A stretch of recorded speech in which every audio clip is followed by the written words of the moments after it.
Ni jambo la busara kulingana na hali halisi ya jeshi la Kongo. Jeshi la Kongo ni dhaifu. Kwa hiyo unapokuwa na jeshi ambalo ni dhaifu na halina uwezo wa kupambana na adui, unahitaji kupata nchi ambazo zina majeshi imara. Sasa Tshisekedi kazungukwa na nchi zenye majeshi imara kama Tanzania, lakini kwa aina ya mgogoro ulivyo, AU, SADC, EAC wote wameshindwa kuwasuluhisha watu. Kwa hiyo anaenda kwenye ile formula ya dunia ya siku zote, kama usipokuwa mashariki utakuwa magharibi.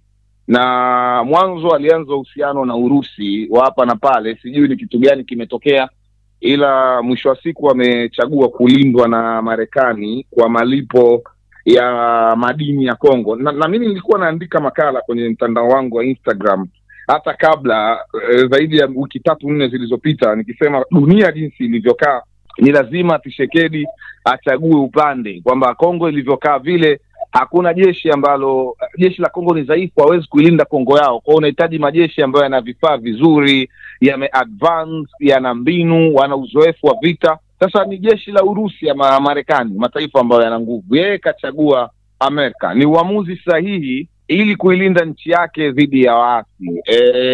Ni uamuzi sahihi ili kulinda utawala wake, kwa sababu jeshi la Kongo ni dhaifu. Hawa jamaa wanasonga mbele, juzi wamechukua tena mji mwingine, wanazidi kuchukua maeneo mengi ya mashariki ya Kongo. Sasa historia inaonyesha miaka ya 90, unakumbuka alipinduliwa Mobutu Sese Seko Kukungwendu wa Zabanga na Laurent Kabila. Sasa Tshisekedi na hilo pia anahofia kwamba ingawa si rahisi, lakini M23 wana nguvu kuliko jeshi la Kongo. Unahitaji jeshi imara la kuwazuia moja kwa moja, ambalo pia waasi wakisikia Marekani wanakuja kuilinda Kongo, kisaikolojia lazima watakuwa katika hali ya sintofahamu, lazima wataogopa kwa sababu wanajua ubora na uimara wa jeshi la Marekani. Kwa hiyo ni maamuzi ya busara ili kuilinda nchi yake. Kazi ya kwanza ya head of state ni kulinda raia wake. Ndicho alichokifanya Tshisekedi. Kuna baadhi ya watu wamekuwa na mashaka kwamba Marekani huyu ambaye hajafanikiwa kuleta utulivu Somalia anaweza kuleta chochote Kongo. Wengine wanaona kama bwana Tshisekedi anauza uhuru wa Afrika, akiwa na majumui pia. Swala hili unalitizamaje, kuomba ulinzi kutoka nje na ile hali tuna jumuiya ya kanda, tuna jumuiya ya Afrika? Hili limekaaje na maoni yako ni yapi mseto? Nianzie hapo. Unasema tuna jumuiya ya kanda, tuna jumuiya ya Afrika. Mimi nasema wazi, jumuiya zote zimefeli za Afrika na za kikanda kutatua mgogoro wa Kongo. EAC waliandaa mkutano uliofanyika Dar es Salaam. Mwenyekiti Ruto alimuomba Rais Samia awe mwenyeji. Alihudhuria Kagame peke yake. Tshisekedi akamtuma waziri mkuu kwa hofu kwamba akitoka Kongo hali ya ulinzi sio mbaya. Lakini Qatar wameandaa mkutano, Tshisekedi kaenda, Kagame kaenda. Mkutano wa EAC hawa watu mmoja wao wakwenda. Mkutano wa SADC hivyo mmoja wao wakwenda. Sasa ni wazi jumuiya za kikanda na za Afrika kwa ujumla imefeli katika mzozo wa Kongo. Hilo ni la kwanza.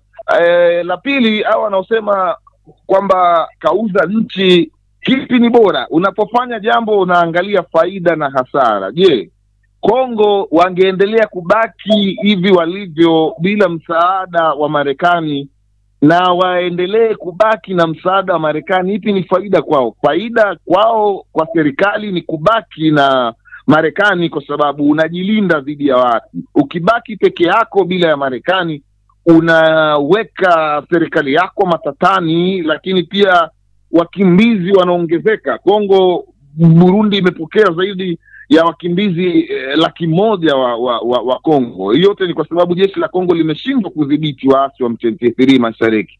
Maana yake Marekani anaenda kurejesha hali ya amani na hali ya mambo. Faida kubwa ambayo Marekani ataipata ni madini, na hiyo faida sio kwamba Marekani amekuwa haipati. Ndio maana mimi nashangaa watu ambao wanamlaumu Tshisekedi kwa hili, kwamba Marekani hapati madini ya Kongo. Kiana chukua tangu enzi na enzi. Sasa hivi wanachokifanya si kuhalalisha tu mkataba. Tena sasa hivi angalau Marekani anachukua madini ya Kongo huku akiwa anailinda Kongo kwa mujibu wa mkataba, kuliko hapo awali ambapo mataifa mengi tu ikiwa Marekani walikuwa wanajichukulia madini tu kwa kiacha Kongo ikiwa utupu kiusalama. Sasa kipi ni bora hapo? wachukue madini kama wanavyochukua siku zote bila kuilinda Kongo, au wachukue madini huku wanailinda Kongo. Na ndo maana nasema kwamba Tshisekedi amecheza kamari nzuri, kwa sababu Rwanda kiburi chake kinatoka wapi? Leo Rwanda anamjibu Belgiji anavyotaka, anavunja mahusiano ya kidiplomasia. Mbona hakuvunja mahusiano ya kidiplomasia na Marekani mara baada ya baadhi ya viongozi wake kuwekewa vikwazo? Kwa hiyo maana yake Tshisekedi kijasusi kapiga pale pale kwamba wanaokufadhili wewe wanifadhili na mimi. Sasa Rwanda wamejenga kituo cha kusafishia madini, nadhani ni dhahabu ama almasi hapo Kigali.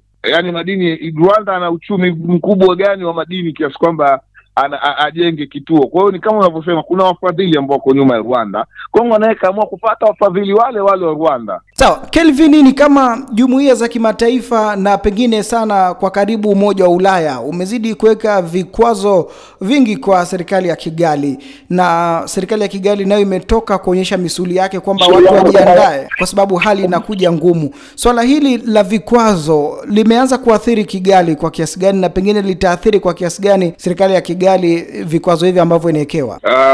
Lazima itaathiri, kwa sababu ukiangalia bajeti ya Rwanda kwa zaidi ya 50% inategemea wahisani. Hawana bajeti yao wenyewe, kwa maana ya kwamba wanatengeneza bajeti alafu wajitegemee, lakini kuna miradi mingi inayojumuisha maendeleo. Leo tunasema Rwanda ni nchi inayokimbia sana kiuchumi Afrika Mashariki kwa sababu ya aina ya sera zao za kimataifa. Wamekuwa na sera nzuri kwenye uchumi, kwenye biashara. Ni rahisi sana kufungua kampuni ukiwa Kigali kuliko ukiwa Nairobi ama Dar es Salaam. Kwa hiyo maana yake wametengeneza mazingira mazuri, wakavutia wazungu, na sasa hivi wanaingia tena kwenye vikwazo. Kwa hiyo lazima wataathirika, kwa sababu ambao ni mainvesta wakubwa Rwanda ni hawa kutoka nchi za magharibi, Marekani, Uingereza, Ubelgiji, Ufaransa. Sasa ukiwekewa vikwazo na hizo nchi, maana yake vikwazo vitagusa hadi kwenye biashara na mambo muhimu, kwa sababu lengo pekee, ukiona umoja fulani unayowekea nchi fulani vikwazo, au nchi fulani inawekea nchi fulani vikwazo, maana yake ni kuishurutisha ile nchi kufuata masharti fulani. Kwa hiyo Rwanda watabana sana mradi wafate kile ambacho wao mabwana wanakitaka. Lakini kiburi cha Kagame kinatoka wapi? Je, ni Rwanda yenyewe inaweza kutunishiana misuli na Ubelgiji? Tuliona Afrika Kusini amekuwa kijibu anavyotaka. Hapana, Rwanda haina nguvu hiyo. Lazima kuna watu wako nyuma yake ambao sote tunafahamu ni kina nani. Ni ule mchezo tunaofanyika siku zote tangu enzi za ukoloni.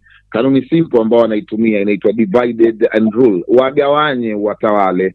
Ndicho ambacho kinaendelea kati ya Kongo na Rwanda. Hivi majuzi, mara baada ya serikali ya DRC kuthibitisha kwamba itashiriki katika mazungumzo na waasi wa M23 kule Angola, wananchi wengi walihisi kama serikali ya Rais Tshisekedi imewasaliti kuingia katika mazungumzo na waasi ambayo mwanzo aliapa hataweza kuzungumza na watu waliowaita magaidi.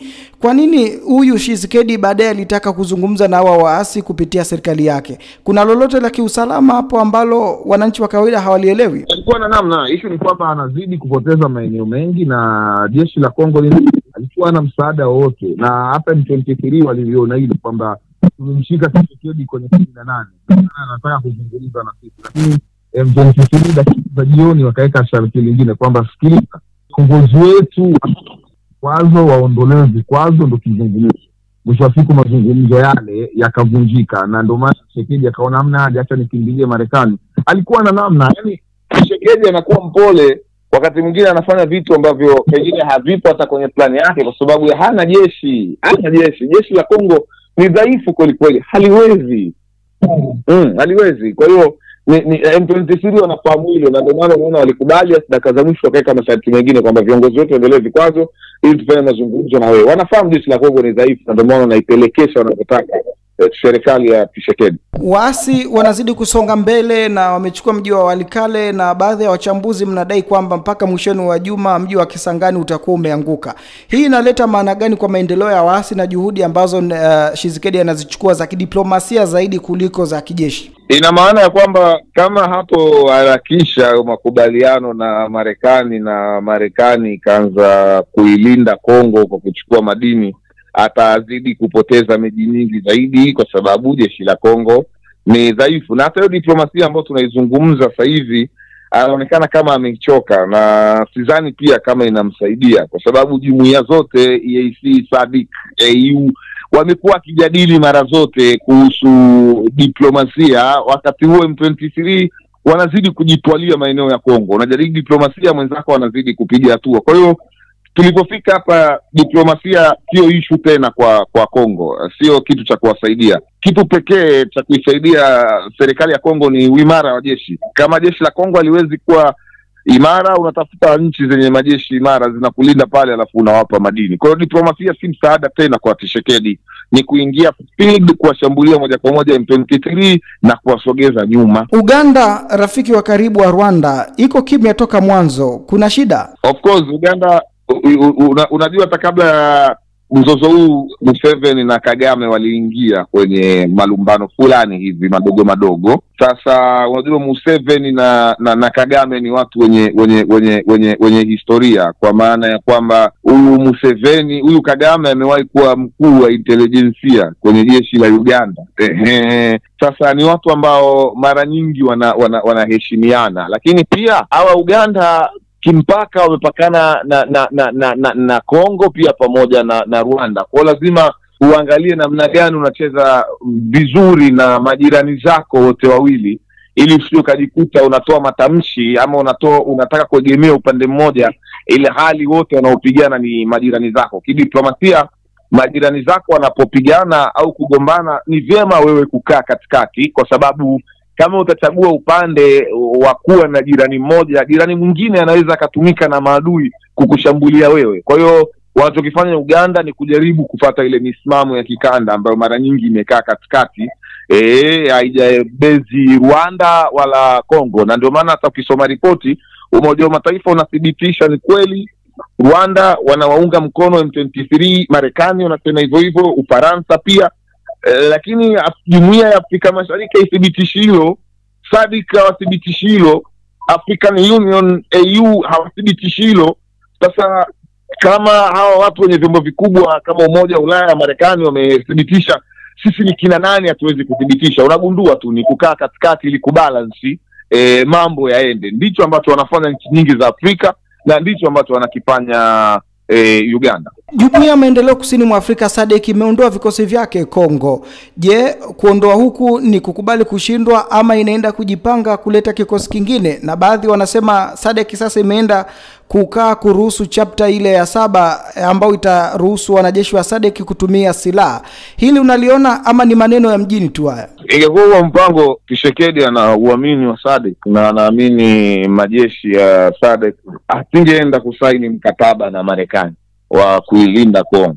Tshisekedi, hatua ambazo wanazichukua zinatoa tafsiri kwamba haamini tena jeshi lolote kutoka nchi yoyote ya Afrika, na ndio maana amekimbilia mbali kweli kweli. Marekani, Kongo na Marekani ni mbali mno, na ndipo ambapo amekimbilia Tshisekedi. Kwa hiyo hakuna imani kwa Tshisekedi na SADC. Kwa uwezo, ukijaribu kuangalia, ni kweli majeshi ya SADC yameshindwa. Yangefanikiwa M23 wasingepiga hatua kubwa namna hiyo, lakini wewe ni shahidi pia, hayo majeshi ya SADC, baadhi ya nchi zao balozi zilivamiwa na kuharibiwa, kasoro nadhani nchi ya Tanzania, kutokana na heshima ambayo Kongo wanayo na Tanzania. Kwa hiyo pia hata baadhi ya raia ambao hawana mafunzo ya kijeshi, hawajui chochote kuhusu vita, washaingia chuki na baadhi ya maskari kutoka baadhi ya mataifa ya SADC kwamba je, mnakuja huku lakini hamna lolote ambalo mnatusaidia, ni kama mnatuibia tu na nyinyi, hamna msaada wote. Kwa hiyo hakuna msaada wote kwa majeshi ya SADC kwenda Kongo. Ni kufeli, na wamefeli kwa sababu simple, 23 wanachukua maeneo mengi mashariki mwa Kongo. Wewe unaona video kwenye mitandao, baadhi ya wanajeshi wa Kongo wanakimbia kabisa, wanajisalimisha kwa waasi, wengine wanakimbia kabisa kwenda kwa waasi. Kwa hiyo maana yake ni kwamba hali ni tete. Wakati huu wa mapambano ambapo Kongo inapigania uhalali na uhuru wa eneo lake, lakini kumekuwa na rais mstaafu Joseph Kabila ameonekana kama mwiba mwingine mpya kwa Tshisekedi wakati huu wa mapambano, akiwa ni mtu ambaye anaonyesha dhahiri kumpinga rais huyu wa Kongo na sera zake za utawala. Hii inaathiri vipi, na kwa nini Kabila amechukua msimamo huu wa kumpinga rais katikati ya mapambano? Haisho Kabila ni nzito sana, lakini kwa ufupi ni kwamba kwanza sera za Kabila akiwa rais na Tshisekedi ni tofauti kabisa. kwa maana ya kwamba utakumbuka wakati Kabila akiwa madarakani, moja kati ya vitu ambavyo vilikuwa ni dhaifu sana ni jeshi la Kongo. Yaani hili jeshi la Kongo ambalo mnaliona leo tunasema ni dhaifu, Tshisekedi amejitahidi sana kulitengeneza. Kingine ni kwamba hata awe M23 na vikundi vingi vya waasi vilikuwa na nguvu kubwa sana hata wakati Kabila yuko madarakani, na kuonyesha hata jitihada za dhati za kupambana naye. Lakini utakuwa ni shahidi hapo madai kwamba Kabila anatoka Rwanda. Nadhani unalifahamu hilo kama mfuatiliaji wa siasa za kimataifa, kwamba inasemekana, tutumie neno inasemekana, kwamba ukisoma vizuri historia Laurent Kabila ambaye alikuja kumzaa Joseph Kabila si baba yake mzazi. Ukisoma vizuri historia na ukifuatilia mambo, inasemekana alikuja na mama yake ambaye aliolewa na mzee Laurent Kabila kutoka Rwanda. Inasemekana na yeye binafsi asili yake ni Rwanda. Kwa hiyo hawezi kumsupport Tshisekedi ambaye kwanza hawaendani kisera, lakini Tshisekedi tunasema ni mkongomani halisi, licha ya kwamba naye ana muda mrefu wa kuishi pale Kongo, lakini ni mkongomani halisi, ni Mkongo. Baba yake ni Mkongo, mama yake ni Mkongo. Kwa hiyo nadhani ukiangalia asili ya Kabila alipotokea, aina ya sera zake na aina ya sera za Tshisekedi, hawawezi kuiva la kupikika chungu kimoja. Wewe jiulize kitu kimoja tu kwa kupata jibu hapa. Wakati Kabila akiwa madarakani Kongo, Joseph Kabila aliwahi kuingia katika mgogoro na Rwanda? Alafu jiulize, wakati Tshisekedi yupo madarakani, amewahi kuingia mgogoro na Rwanda? Utapata jibu kutokana na historia niliyokupa. Ilikuwa ni ngumu kwa Kabila kuingia mgogoro na Rwanda, maana ni kwao kule. Tofauti na Tshisekedi ambaye haoni aibu kuwanyoshia Rwanda kidole, kwa sababu anajua misheni yao na anajua kinachoendelea kwa watu wanaoitwa Hima Empire na plani yao juu ya nchi zinazozunguka Afrika Mashariki. Nadhani ni mada moja kubwa ambayo kitafuta muda tutaelekezana vizuri juu ya historia ya Laurent Kabila mpaka anakuja kumpata Joseph Kabila.